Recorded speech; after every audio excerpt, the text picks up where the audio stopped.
La dernière fois que j'ai fait une sauce bolognaise par ici, j'ai été reçu par l'Italie comme ceci. Va fa Napoli, hein? Du coup, on va reprendre toute zéro étape par étape et vous me direz si je me suis encore planté. Sans m'insulter s'il vous plaît, sinon je fais ça. On va commencer avec le sofrito en taillant en brunoise le plus finement possible, l'oignon, les carottes et le céleri. Ça va jusqu'ici?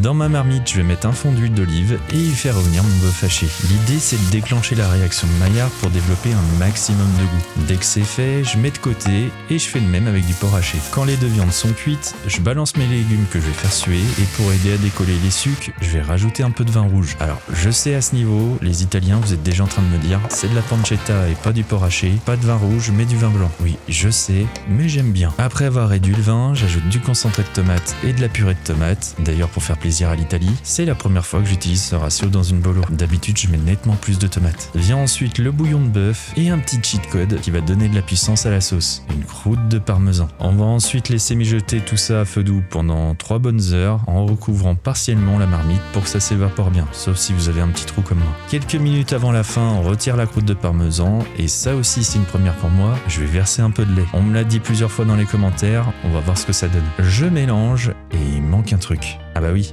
les pâtes. Pour ça, je suis parti sur des papardelles et pour qu'elles soient bien enrobées de sauce, je vais en mettre quelques louchettes dans une poêle avec un peu d'eau de cuisson. Je transfère mes pâtes dans la poêle, je mélange et la régalade n'est plus très loin. Je dresse ça dans une assiette, encore un peu de sauce et une pluie de parmesan. Alors les Italiens, est-ce que je suis toujours le bienvenu dans votre beau pays ou je suis banni à vie? Et vous les Français, vous en pensez quoi? Moi perso, c'est une petite régalade, même si je préfère quand il y a un peu plus de tomates.